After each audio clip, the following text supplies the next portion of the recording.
Ang buhay ng tao ay parang isang kandila. May liwanag na nagbibigay ng pag-asa, may init na nagpapasigla sa paligid, at may ningning na hinahangaan ng marami. At habang maliwanag ang kandilang ito, ang daming natutulungan, ang daming napapangiti. Pero ang nakakatakot sa kandila, sa isang malakas at hindi inaasahang ihip ng hangin, ang liwanag na akala natin ay magtatagal ay bigla na lamang mawawala at may iwan tayo sa kadiliman, sa pagitan ng ebidensya at takot. Ito ang Dokyo sa Dilim. Si Catherine Manguera Camilon ay isinilang noong January 4, 1997.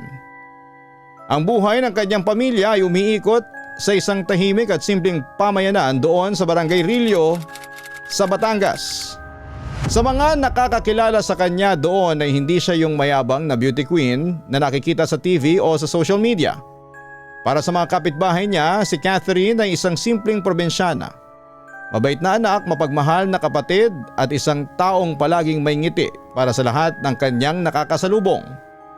Napakalapit niya sa kanyang pamilya, lalo na sa kanyang ina na si Nanay Rosemary. Si Catherine yung tipo ng anak na lahat ng kanyang pagod, lahat ng kanyang tagumpay ay inaalay niya talaga para sa kanyang mga magulang at mga kapatid. Bukod sa kanyang ganda, binayaan din si Catherine ng matalas na kaisipan. Alam niya na ang kagandahan ay pwedeng kumupas. Kaya naman binigyan niya ng napakalaking halaga ang kanyang edukasyon. Nag-aral siya at nagtapos sa ilalim ng College of Teacher Education at noong November 25, 2021, opisyal siyang graduate sa kolehiyo. Hindi nagtagal ay kumuha siya ng licensure examination at naging isang ganap na licensed professional teacher. Pero hindi doon nagtapos ang kanyang pangarap sa akademya. Para kay Catherine, ang kaalaman ay walang katapusan. Kaya habang nagtatrabaho, nagpatuloy siya sa pag-aaral at kumuha ng postgraduate degree. Nakuha niya ang kanyang Masters of Arts in Education major in Educational Management doon mismo sa Batangas State University, Pablo Borbon Main Campus. Naging guro siya ng asignaturang English sa National High School sa loob ng silid-aralan. Ibang Catherine ang makikita mo. Wala roon ng high heels o ang mamahaling makeup. Ang kaharap ng mga estudyante ay isang dedikadong teacher na may dalang mga visual aid, shock at walang katapusang pasensya para turuan ang kabataan ng kanyang komunidad. Mahal siya ng kanyang mga mag-aaral dahil maliban sa pagiging guro, para rin siyang nakakatandang kapatid na handang makinig at gumabay sa kanila. Dahil sa kanyang matinding dedikasyon sa kanyang propesyon, hindi lang siya basta nagtuturo sa loob ng 4 na sulok ng silid-aralan. Aktibo rin siya sa mga programa ng paaralan. Noong taong 2021, kinilala ang kanyang natatanging galing nang tanggapin niya ang certificate bilang Best Brigada Eskwela Program Implementer mula sa Gawad Tanglao o ang kilalang Gawad tagapuring mga akademisyan ng Aninong Gumagalaw. Ang parangal na ito ay patunay lang na kapag binigyan mo si Catherine ng tungkulin, hindi niya ito gagawin ng basta-basta lamang. Ibubuhos niya ang kanyang buong lakas para maging matagumpay ito para sa kapakanan ng paaralan at ng mga bata. Pero may isa pang mundo na matagal nang kumakatok sa puso ni Catherine. Isang mundong puno ng kulay, ng mga nagniningning na ilaw at ng pagkakataon na maipakita ang galing ng isang Batanggenya.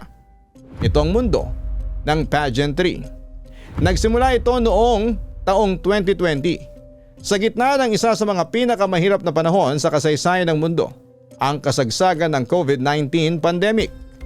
Noong panahon na ang lahat ay natatakot at nakakulong sa kanilang mga bahay, sumali si Catherine sa isang lokal na patimpalak, ang Binibining Batangas Quarantine 2020. Hindi lang ito simpleng paligsahan ng ganda sa gitna ng pandemya. Ginamit ni Catherine ang platform na ito para isulong ang kanyang advokasya para sa public service. Nais niyang magbigay ng pag-asa, magpalaganap ng tamang impormasyon at tumulong sa mga nangangailangan sa gitna ng krisis. At dahil sa kanyang angking talino, karisma at malinis na intensyon, Siya ang hinirang at nagwagi sa paliksahang ito. Yon ang kauna-unahang hakbang, ang unang pagkakataon na napatunayan niya sa kanyang sarili na may puwang siya sa ilalim ng mga spotlight. Dahil nagumpisa na ang kanyang ningning, hindi na tumigil si Catherine. Patuloy siyang gumawa ng pangalan sa mundo ng sining at kagandahan.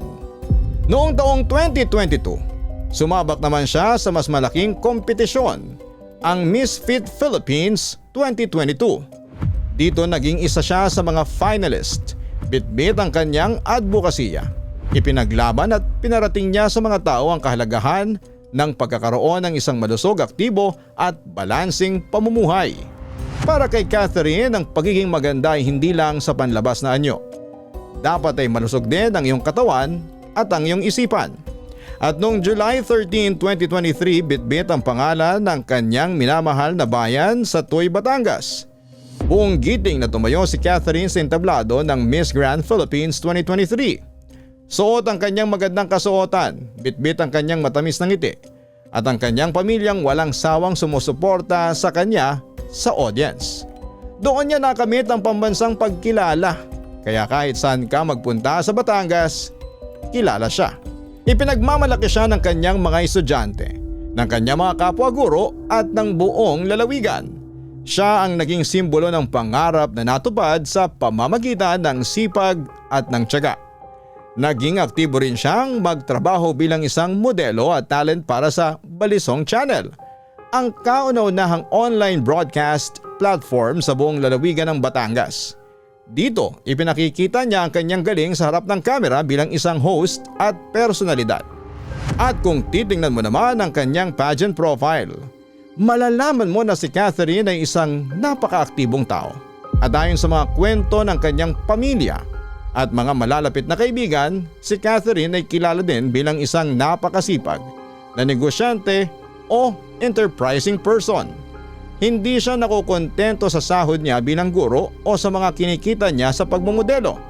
Palagi siyang naghahanap ng mga legal na paraan para madagdagan ang kanyang kita, para makatulong sa mga gastusin sa bahay at para sa kanyang mga personal na pangangailangan sa pageantry. Nagawa niya rin makapagpundar ng sarili niyang sasakyan na kanyang pinaghirapan at naging simbolo ng kanyang pinagpaguran bilang isang independent at career-driven na babae. Ganito ang naging buhay ni Catherine Camilon, isang buhay na puno ng kulay, ng pag-asa at ng pangarap na unti-unti nang nagkakatotoo. Dito muna nagtatapos ang unang bahagi ng ating kwento. Ang kwento ng isang nagniningning na bituin mula sa Tuy, Batangas, isang guro na nagbigay ng liwanag sa kanyang mga estudyante at isang beauty queen na nagdala ng dangal sa kanyang lalawigan. Ngunit paano nga ba ang isang buhay na puno ng pangarap, ganda at liwanag ay biglang lalamunin ng isang madilim at misteryosong gabi? Ano ang totoong naganap noong buwan ng Oktubre taong 2023 nang lisanin niya ang kanyang tahanan para sa isang biyahe na hindi na niya nabalikan? Oktubre 12 taong 2023, bandang alas 6 ng gabi. Isang normal na gabi sa pamilya Camilon sa Barangay Rillo sa bayan ng Tuy, Batangas. Nag-aayos ng mga gamit si Catherine at nagpaalam kay Nanay Rose at sinabing may pupuntahan lang siyang isang radio station doon sa Batangas City. Para kay Nanay Rose, wala namang kahinahinala sa paalam na yon ng kanyang anak.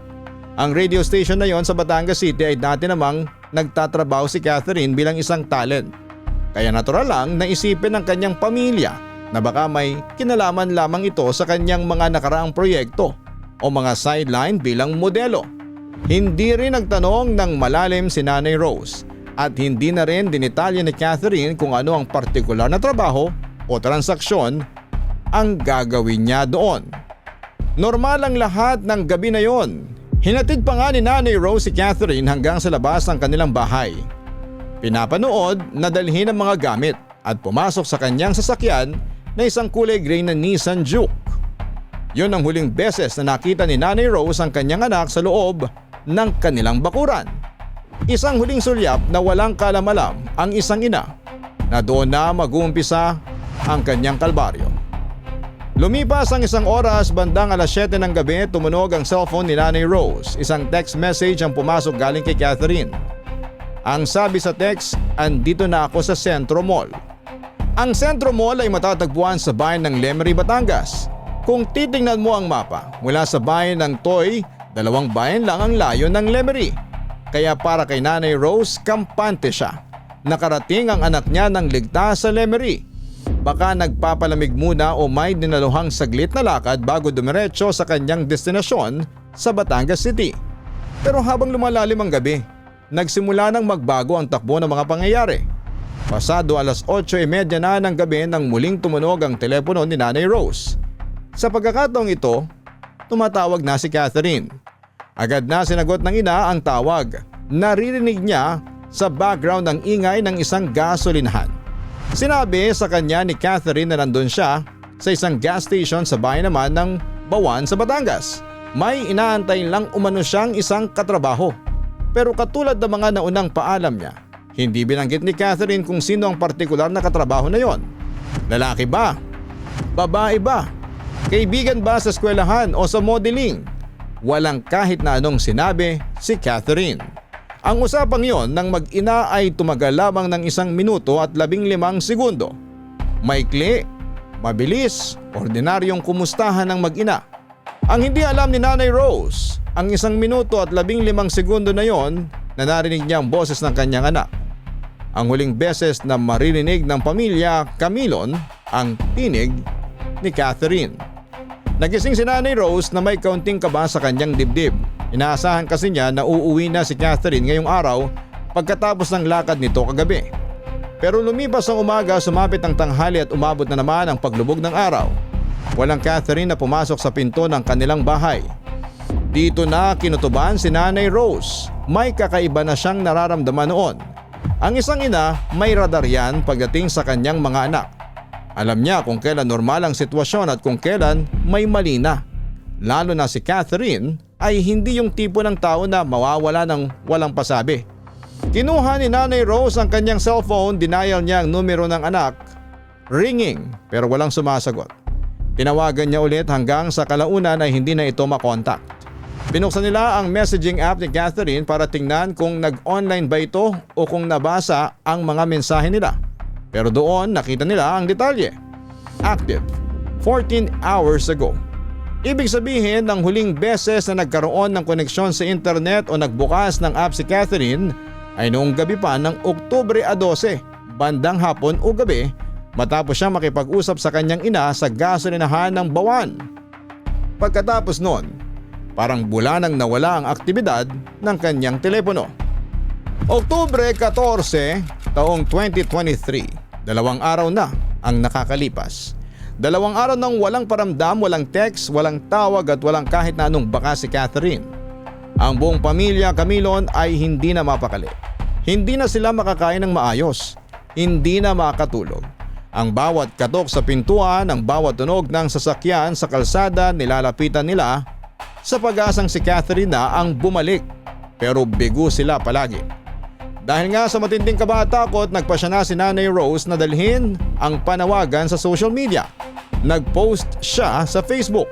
Isang post na hindi para sa mga netizens kundi isang bukas na liham para sa kanyang anak sa pag-asang mababasa ito ni Catherine kung nasaan man siya. Ang sabi ni Nanay Rose sa kanyang post, "Anak, nasan ka? Uwi na. Magbuhay ka ng cellphone para makausap ka namin. Mahal na mahal ka namin.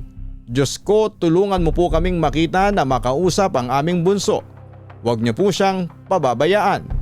Hindi lang si Nanay Rose ang sumigaw ng saklolo sa mundo ng internet. Ang kapatid ni Catherine na si Chinchin ay nagpost na rin.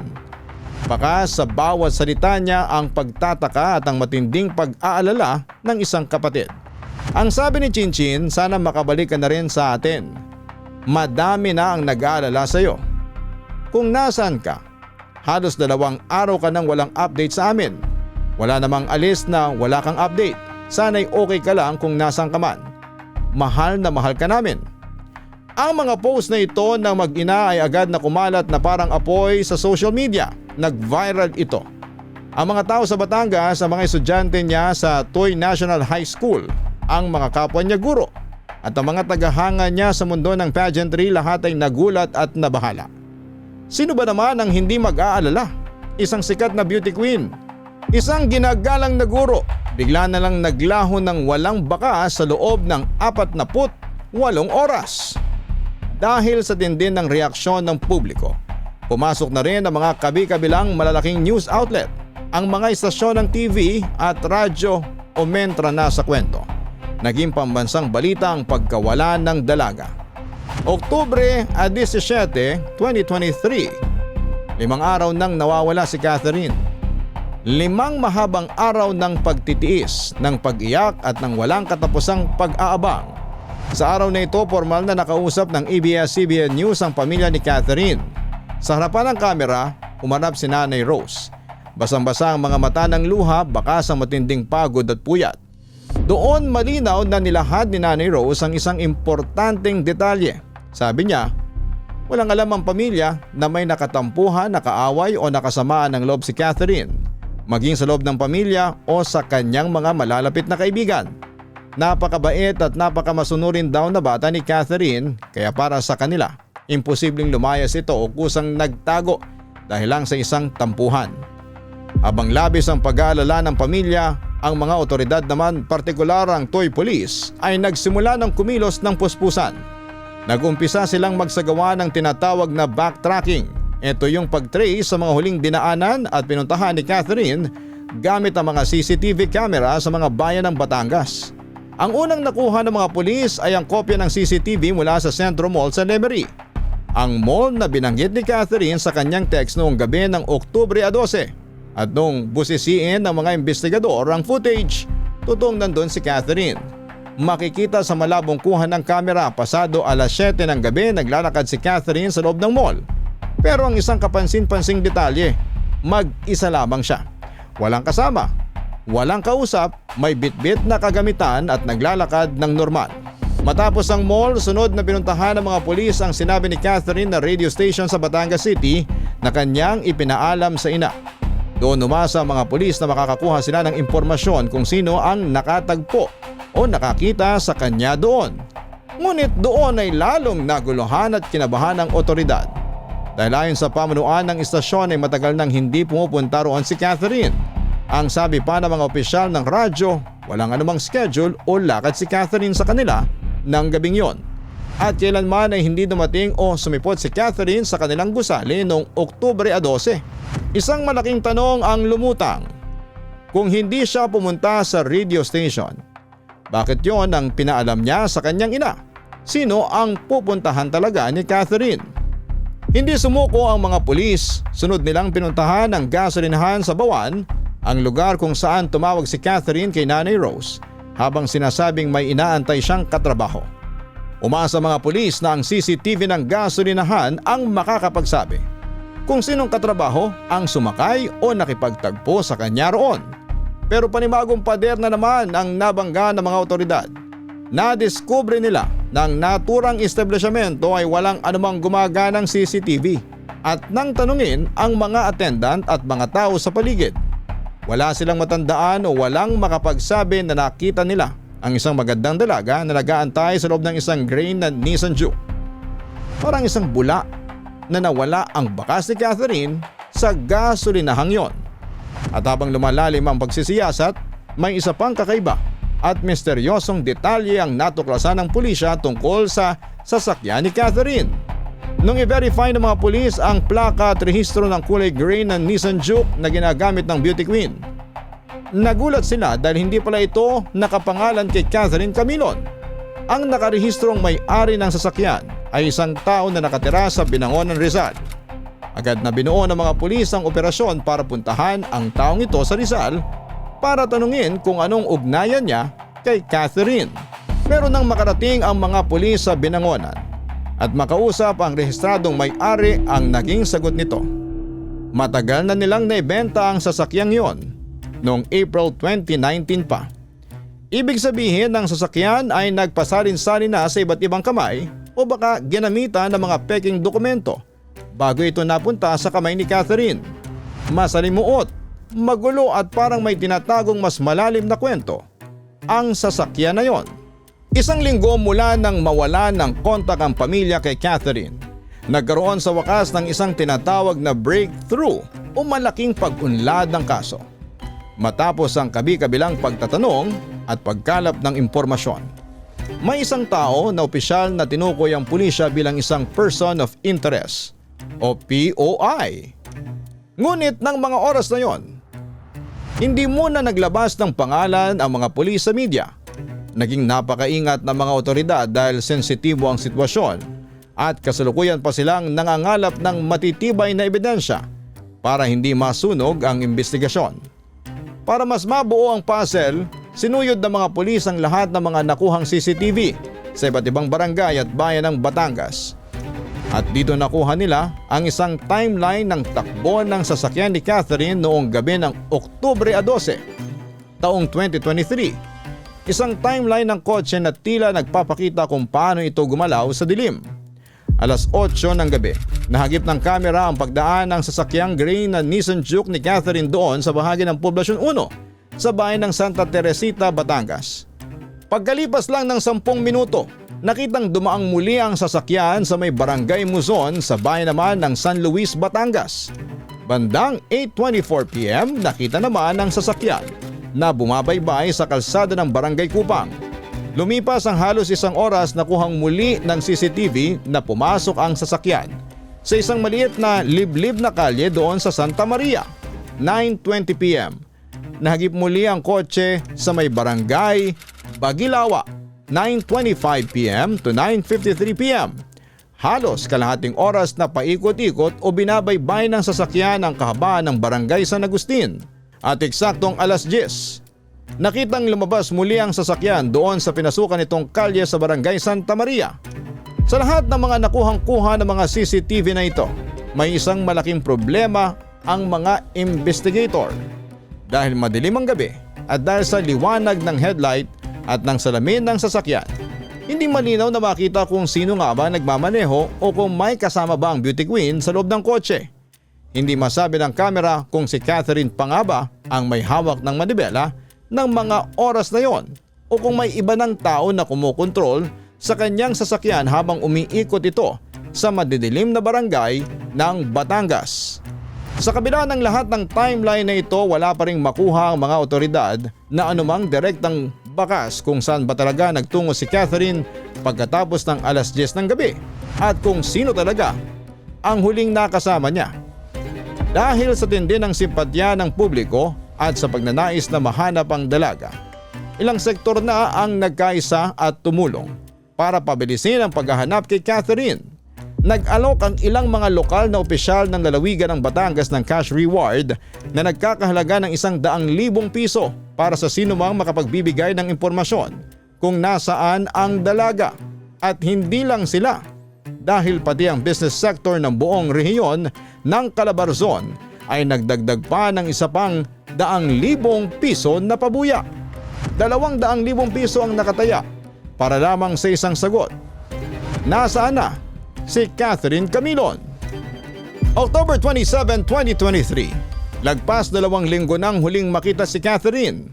Sa araw na ito, sinabi ng Calabarzon PNP na hawakan nila ang isang police major na tinuturing na person of interest or POI sa pagkawala ng dalaga. Ang pulis na ito na posibleng huling nakasama ni Catherine noong gabing nawala siya ay nagngangalang Police Major Alan De Castro. Dahil lumalabas ang kanyang pangalan sa gitna ng napakatinding kontrobersya, agad na tinanggal o nirelieve sa pwesto itong si De Castro. Dinala siya at kinulong muna sa Regional Personnel Holding Accounting Unit doon sa Camp Vicente Lim sa Laguna. Pero sa kanyang mga unang pahayag, matigas ang pagtanggi ng opisyal. Sabi niya, kailanman ay hindi niya nakasama si Catherine noong araw na mawala ito. November 10, 2023, 2 testigo ang lumitaw sa tanggapan ng CIDG Calabarzon. Sabi nila, may nakita silang 3 lalaki na may inililipat na isang duguan at walang malay na katawan ng isang babae mula sa isang kulay gray na SUV na katulad ng sasakyan ni Catherine patungo naman sa isa pang pulang SUV.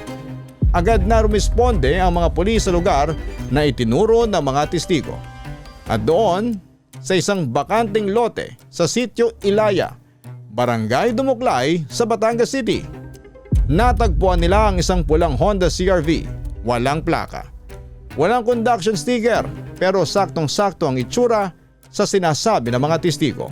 Hinalukay ng mga otoridad ang sasakyan pero tila bihasa ang gumawa ng krimen. Purado na ang engine at chassis number ng SUV para hindi malaman kung sino ang may-ari nito. Sabi pa ng mga testigo, isa sa 3 lalaki na nakita nila roon ang nanutok pa sa kanila ng baril para sila ay takutin. At ang lalaking ito may malalim na koneksyon kay Major De Castro. Siyang driver at bodyguard ng pulis na nagngangalang Jeffrey Magpantay. Sinailalim ng SOCO sa forensic examination ng pulang SUV. At dito na nagsalita ang siyensya. Nakakuha mga eksperto ng 17 hibla ng buhok at 12 bakas ng dugo sa loob ng sasakyan. Walang nakuha na anumang fingerprints na nagpapatunay na mukhang maingat na nilinis at pinunasan ang kotse para burahin ang anumang bakas ng mga salarin.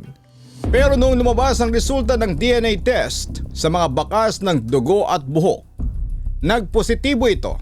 Ang DNA profile ng dugo sa pulang SUV ay tumugma sa DNA ng mga kaanak ni Catherine Camilon. Ito ang dugo ng nawawalang beauty queen.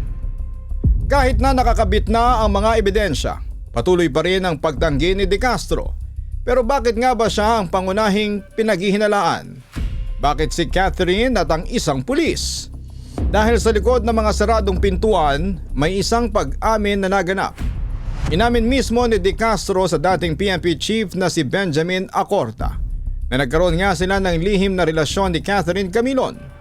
Hawak ang testimonya at DNA. Formal na nagsampa ng kasong kidnapping and serious illegal detention ang CIDG laban kay Major De Castro, kay Jeffrey Magpantay at sa 2 pang hindi kilalang lalaki o John Doss. December 19, 2023, nagsimula ng gumulong ang preliminary investigation sa Batangas Provincial Prosecutor's Office. Pero sa 2 magkasunod na hearing, hindi sumipot si De Castro. Tanging ang kanyang abogado lamang ang humarap para sumagot sa mga katanungan. January 9, 2024, biglang lumutang itong si Jeffrey Magpantay, ang driver ni De Castro, sa Balayan Municipal Police Station. Pero gaya ng kanyang amo, tikom ang kanyang bibig. Walang pahayag, walang komento, parang pader na ayong magsalita. Dahil sa tindi ng dungis sa pangalan ng pambansang pulisya, hindi na nagdalawang salita ang PNP Internal Affairs Service. Noong January 16, 2024, tuluyan nang nilabas ang opisyal na dismissal o ang pagkasibak sa serbisyo ni Major Alan De Castro. Umakyat ng ingay ng kaso hanggang sa Senado.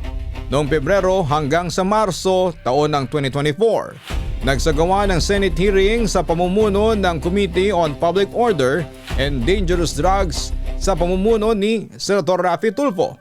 Nagpalabas sila ng subpoena para piliting pasiputin si De Castro at Magpantay. Sa hearing na yon, humarap si De Castro.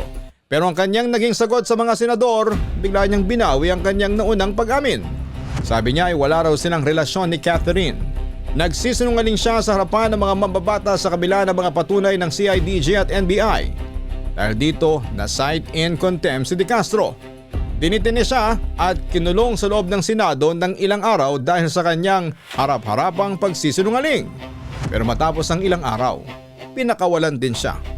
May 16, 2024, isang desisyon ng binaba ng Regional Prosecutor sa San Pablo City, Laguna. Biglang binasura o dinismiss ang mga kasong kidnapping at serious illegal detention laban kay De Castro at Magpantay. Dahil daw sa kakulangan ng ebidensya. Pero sabi ng CIDG Calabarzon, hindi sila papayag. Gagamitin nila ang lahat ng legal na paraan para panagutin ang may mga gawa nito. Agad silang naghain ng motion for reconsideration at laking tuwa ng pamilya Camilon nang tanggapin ng korte ang motion na yon para buhayin muli ang kaso. September 4, 2024, naglabas sa wakas ng opisyal na warrant of arrest ang korte laban kina De Castro, Magpantay at 2 pang kasama. At noong September 19, 2024, sa bayan ng Balayan, Batangas, formal nang inaresto ng mga otoridad sina dating Major Alan De Castro at Jeffrey Magpantay. Pero dahil sa mga legal na proseso, pinayagan muna silang makapagpiyansa habang naghihintay ng kanilang opisyal na paglilitis o trial. Samantala, ang dalawang lalaking tinuturo ng mga testigo na nagbuhat sa dugo ang katawan ni Catherine sa gabi ng krimen hanggang ngayon ay malaya pa rin gumagala at hindi pa nahuhuli ng batas. Lumipas pa mga buwan, noong August 2025, isang malaking dagok na naman ang kinaharap ng kaso. Isang matalik na kaibigan ni Catherine ang huling taong nakausap niya sa telepono bago sa tuluyang maglaho at ang taong nakakaalam ng kanyang sekretong relasyon kay De Castro ay biglang umurong bilang testigo dahil sa matinding takot para sa kanyang sariling buhay at seguridad. Nagpasya siyang huwag nang magsalita. Pilit naman siyang kinukumbinsi at pinangakuan ng proteksyon ng PNP para lang hindi na mamatay ang kaso, pero tuluyan na siyang umatras bilang testigo. Year 2026 na ngayon, pero hanggang sa kasalukuyan, hindi pa rin natatagpuan ang katawan o anumang bakas ni Catherine Camilon. Nanatiling tahimik ang kanyang kwarto sa Toy, Batangas.